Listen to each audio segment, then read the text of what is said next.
Grow It Local is a feature event of the Sustainable Living Festival.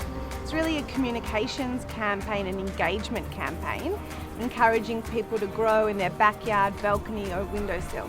Grow It Local is, I guess, a bit of a Trojan horse of fun idea. Like at its core, it's about increasing food resilience in cities, as well as giving people an excuse to talk to each other. But really, it's something that people can just have fun with. So it really kicked off with a seed distribution, and we hit farmers markets all around Melbourne in the first week of January. So we did posters and postcards, and media have just loved the story as well. So we've got a couple of times into The Age and ABC Radio, and people were really excited to hear about the campaign. We've had 170 growers register, and that's just new growers, so that's from January 1.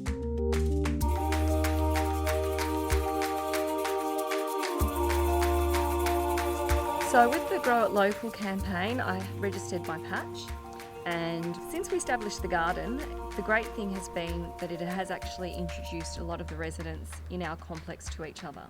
I had one resident actually come and visit me, and he said, "Chantal, I must tell you that ever since the garden has established, I have met more residents, more neighbours than I ever have before, and I've been living in this building for 5 years."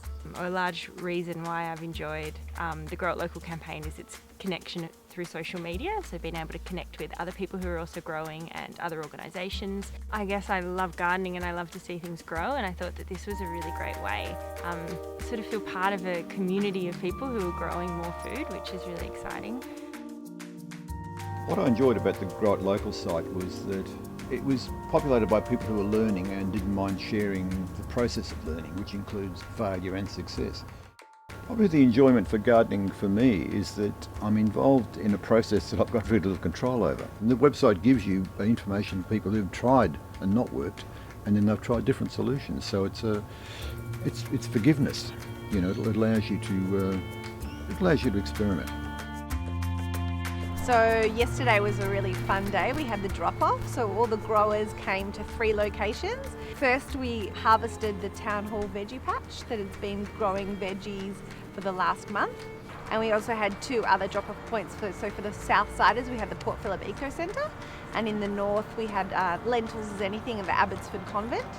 So we got lots of growers coming in with everything from berries to eggs to Trump zucchini. Rosemary, oregano, capsicums, eggplants, beans, thyme, silver beet, zucchinis, tomatoes, lime, fresh eggs from my chooks. And then we got all of the produce from the 3 different drop-off points and took it all to the chef at Pope Joan. So she has really less than 24 hours to turn all of that, mystery divine produce into tonight's feast.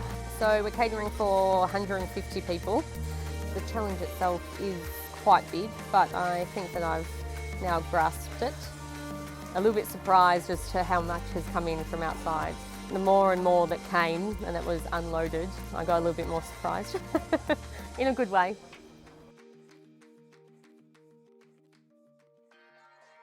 There's common ground that brings people together, and in this case it is food, and the dinner that we're doing tomorrow night. They can talk about what they've bought, and I think it's sort of like a big team effort. The really interesting thing about tonight will be the coming together of all different types of people. The obvious question of the night will be, what did you bring, what did you contribute? And it's, I guess, a pretty old tradition of coming together and celebrating what we can collectively achieve. Grow It Local is a really cutting-edge initiative in the way it's talking about community and celebration. So getting people to grow things at home and then crowdsource the foods. And when I heard about the growers' feast tonight, I thought it was such a good idea to connect people who are growing food locally to each other. And it's so much tastier. It's really not that hard. Don't need much space, as my car park has proven. For me, this is the first veggie patch I've ever had. I didn't grow up with a veggie patch. I grew up with a supermarket.